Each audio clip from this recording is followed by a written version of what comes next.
門有一個機砌2級燒傷嗰個，我而家過去嗰邊 pick up 啊！你永康加入啫嘛，你啲密碼嗰啲㗎，講俾你知咪得咯。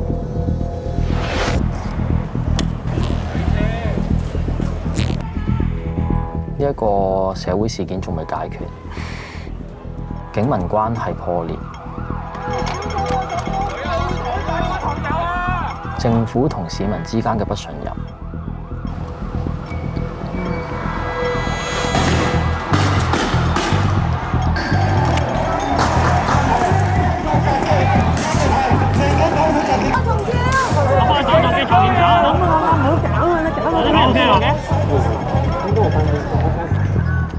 究竟係咪要 keep 住呢一種狀態，係去到2047年咧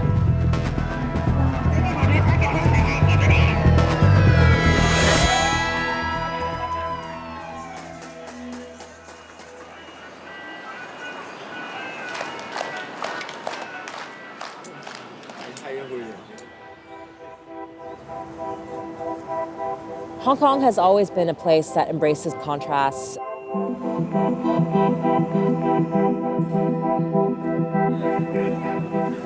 It's caught in between its British colonial past and its future that's so intertwined to China's. Hong Kong was handed back from the UK to China in 1997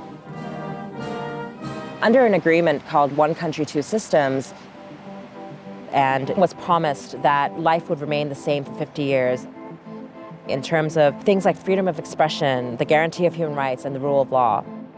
These values are what protesters are fighting on the streets to preserve. Hong Kong has always positioned itself as a place where East meets West. And the rule of law is what gives Hong Kong its status as a global financial hub. Things like its legal system, Western values, and way of doing business.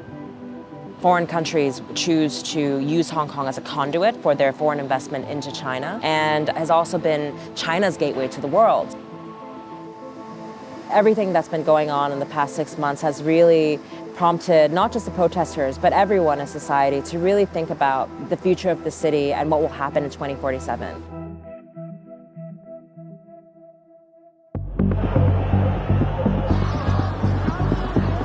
Hong Kong this last week we've seen reach a new boiling point, a level of violence we had never seen before. The increasingly violent reality since June is hurting Hong Kong's economy.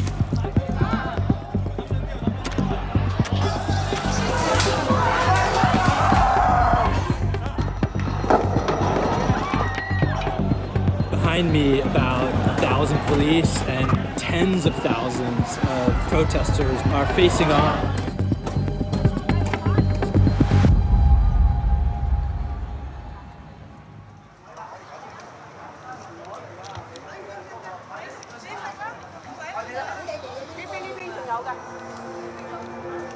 You see many young people in the front lines coming out week after week, and they're talking about their future. A much broader part of society is also coming out because they have heeded the young people's calls and have come out to say, look, we're standing by these young people because they are the future of the city. The future belongs to them.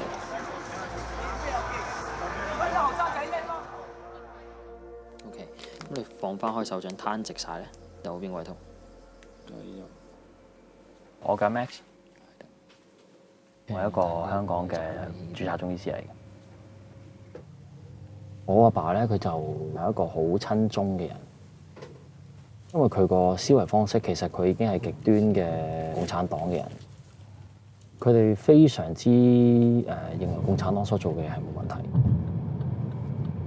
我爹哋對我而家出去出邊係參與呢啲救援行動咧，其實佢一路都 keep 住係反對嘅。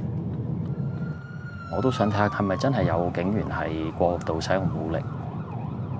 係唔係有示威者係對警員嘅衝擊係造成好大嘅損害？咁啊令到我想係了解呢啲事，咁啊做咗出去。所以我去到現場，無論係乜嘢政見、乜嘢量嘅人都好，我都係想佢哋盡快係接受到適當嘅治療。FA 唔該。所需要面對嘅問題係點樣喺一國兩制嘅情況之下獲得一個正常對等嘅一個自由。效忠中華人民共和國香港特別行政區。Carrie Lam is the chief executive, kind of the quasi-governor of Hong Kong.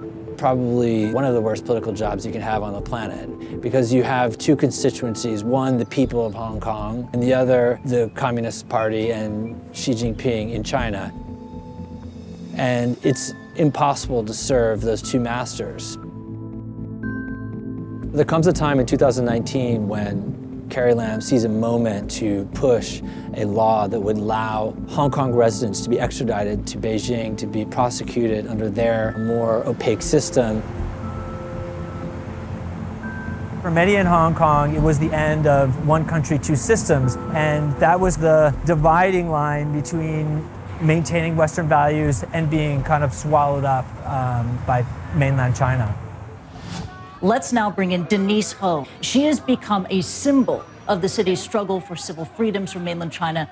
If the extradition bill passed, then Hong Kong would become just another China city that is controllable to the Chinese government, and they could extradite anyone at any time as they please. I have been on the streets many times. I am a singer, so I am one of the more, I'd say, recognizable faces of this movement, which is largely anonymous. We had a very low point the past 4.5 years after the umbrella movement, where people were very disappointed. In 2014, Hong Kong had one of its biggest democracy movements. It was called the Umbrella Movement. They were fighting so that they could choose a leader of Hong Kong through one person, one vote. The movement ended after 79 days, and the protesters did not get what they were fighting for. 2019 is a continuation of 2014. It's a resurgence of that yearning for democracy. If this extradition bill was implemented in Hong Kong, it would mean that this firewall between the two systems would be eroded. Say no to extradition to China! Right now out here you've got tens of thousands of people. Wow, you can really sniff. Okay, it's definitely tear gas being fired. June 16th was a historic day for Hong Kong when an estimated 2 million people took to the streets. They wanted the extradition bill to be fully withdrawn. On July 1st, the protesters broke into the Legislative Council and took over the building. We're standing under the Legislative Council, or LegCo, which is the focus of the protesters' anger.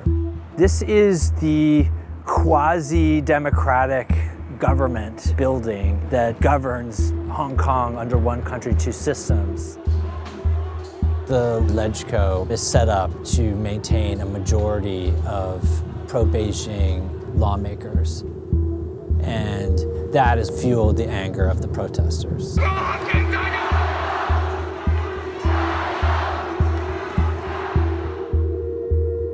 7月1號當日，我係響比較早嘅時間已經係知道佢哋當日係會響立法會附近咧係有可能會進行衝擊行為嘅。咁從而係估計我哋可以喺邊一個位置落去地面，然後係進入呢一個示威區範圍度，係為民眾係要進行服務。The central nervous system of these protests has been the closed messaging app called Telegram, and also a Reddit-like website called LIHKG. This was a technology that led up to the invasion of the LegCo on July 1st. Messages started going around on Telegram, hey, we're looking for volunteers, people who are willing to go into LegCo and occupy it. The messaging apps have allowed for these protests to move at a kind of hyperspeed. The protesters' slogan is be water, be formless, and move in the moment. Previously, we are more accustomed to this mentality that this fight for freedom should be peaceful protest. But then, an action that came from these people who went into the LegCo that changed the whole course of this fight for freedom in Hong Kong. Markets and investors, of course, watching all of this closely. It's been 2 months now of protests. Retail sales are really being hit. Protesters began targeting businesses with China connections, especially those that they felt was against their cause. Hong Kong has always been quite vulnerable to the US-China trade tensions and a slowdown in the Chinese economy. Hong Kong had already been caught in the middle and its economy affected.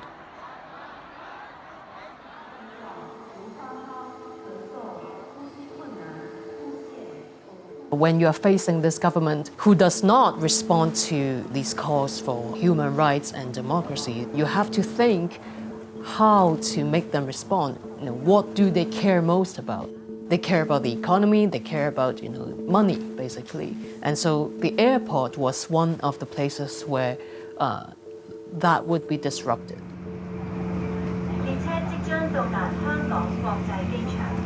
On the nights of the 12th and 13th of August, we came on the train that takes people from Hong Kong Island into the airport.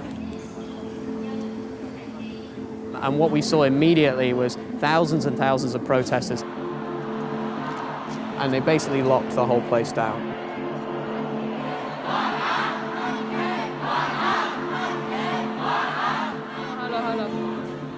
I was at the airport in the first day.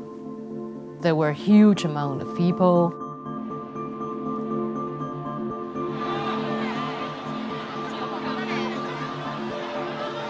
All of the outbound flights to the 200 destinations this airport serves completely shuttered for the evenings. And it was a huge moment in Hong Kong because it was the moment where this wasn't just about Hong Kongers and local people anymore, but it really hit the place as an international financial center. The airport is really a symbol of the city's global status. It acts as a hub for Western businesses accessing China and Chinese businesses accessing the rest of the world. There's a lot of people living here, expats working for multinational corporations. A lot of companies choose to make this their Asia HQ. The rule of law is very important to Western investors. They need to know that their contracts are going to be honored and also that their employees can operate here in a well-understood and reasonable legal system, a little bit different to the way things work in mainland China. The Hang Seng Index, which is Hong Kong's main stock index, fell to its lowest level since the protests started. The market reaction to the protests and what was going on here in the airport in general was a symbol of the sort of threat to Hong Kong's financial status. The second day, people were, I guess, a little bit desperate to get the effects that they wanted. So then somehow they resorted to more aggressive ways.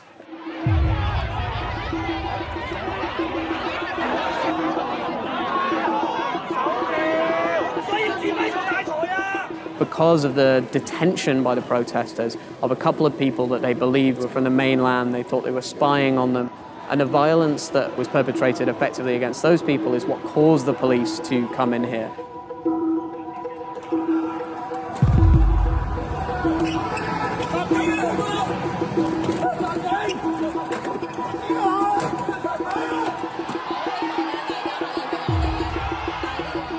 We ran outside of the airport because we thought that the police were leaving the scene. They were getting into their vans and they were driving away. A small group of police officers rushed back into the airport. We were just on the other side here, filming through the glass.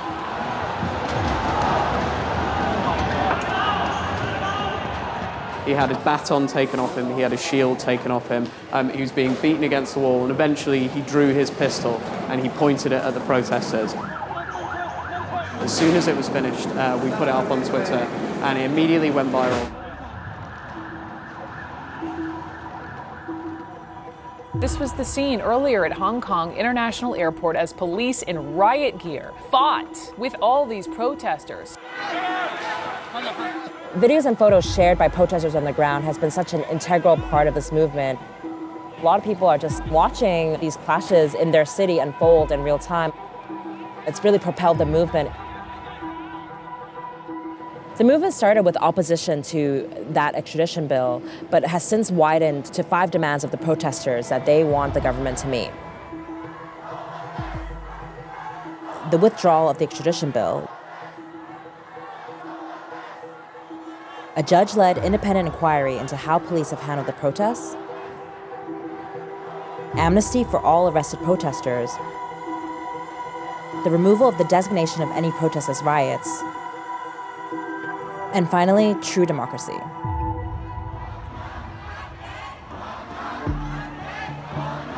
The government will formally withdraw the bill. In addition to this withdrawing of the extradition bill, they want some more democratic norms. Hong Kong pro-democracy activists are making it clear they'll do everything possible to disrupt celebrations to mark the 70th anniversary of Chinese communist rule. October 1st was the 70th anniversary of the founding of Communist China. All across the country, there were celebrations. In Hong Kong, it was one of the most violent days the city had seen in years.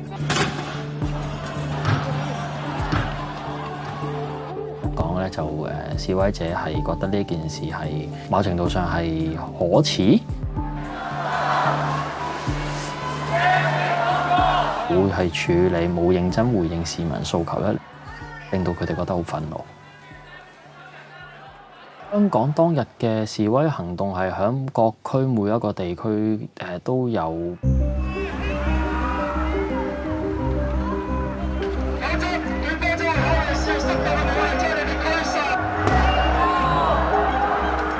係4點零鐘嘅時間啦，係啦，咁我就喺度睇緊症嘅。咁當時我已經係做晒我手頭上所有嘅工作㗎啦。準備係要離開診所嘅時間咧，喺附近聽到一槍好大聲嘅巨響嘅。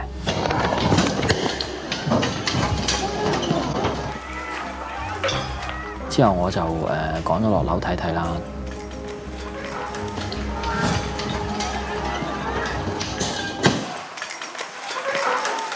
有一個男仔，一個示威者，咁佢就係對警員呢一個場衝擊啦。咁跟住警員就喺佢嘅身邊近距離以實彈射擊對佢嘅心臟附近位置開槍啦。咁啊近乎打死咗佢咁滯。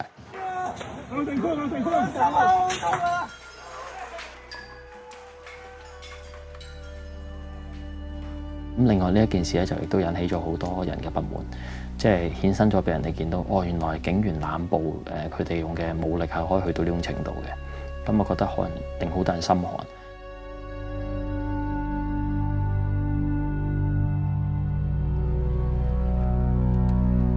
For this whole situation to come to some sort of resolution, it really has to be kickstarted by the government, because there is no way for the people to be able to suddenly back down with nothing in hand.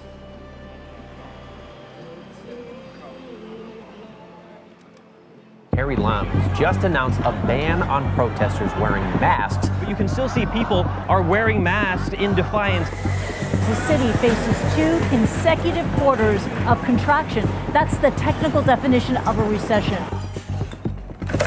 500 protesters are still holed up inside Hong Kong's Polytechnic University. 令人震驚嘅係大學嘅校園已經變成咗一個兵工廠。There's been an escalation of force from both the protesters and police. Some of the fiercest battles were on the universities because the nature of the clash had changed from taking to the streets to defending a certain area.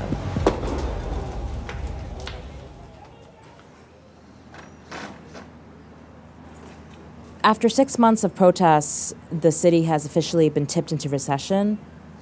Protests have been one factor in this. The streets are emptier. Tourism is a big component of the economy in Hong Kong, and that's definitely suffered a big dent. It's uncertain still how this is going to unfold and whether there will really be an end to this crisis.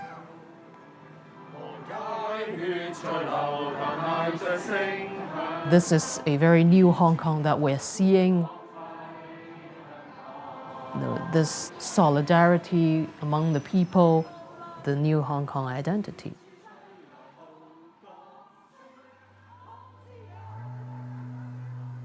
Who would have thought that Hong Kong would be able to sustain this fight against this huge machine that no other country would be willing to come against in such a fashion?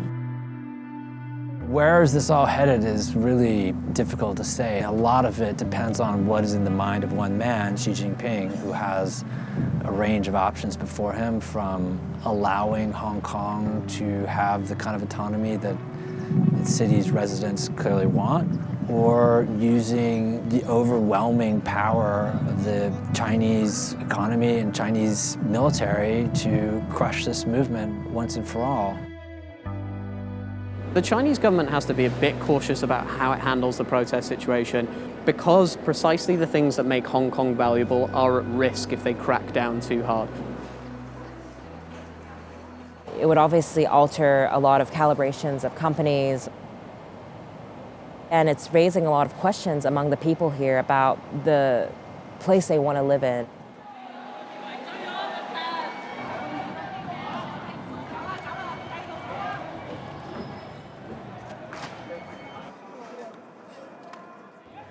我父母家屬係比較民族情意重嘅。我父母佢覺得2047年其實係必定會發生嘅一件事，就係香港嘅狀態全部會變做中國化晒。我見到你係統，你點樣宣誓？你要記得。佢哋覺得呢一件事係可以值得慶賀嘅，覺得係其實應該我哋要期待2047年嘅來臨。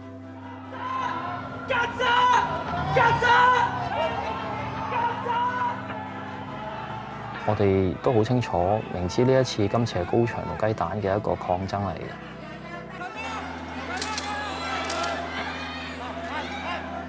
但係我哋都唔會放棄，因為呢件事起碼就算以後對住我哋子孫，都可以同佢哋講過，我哋做過呢件事係曾經為你哋捍衞過某一種利益。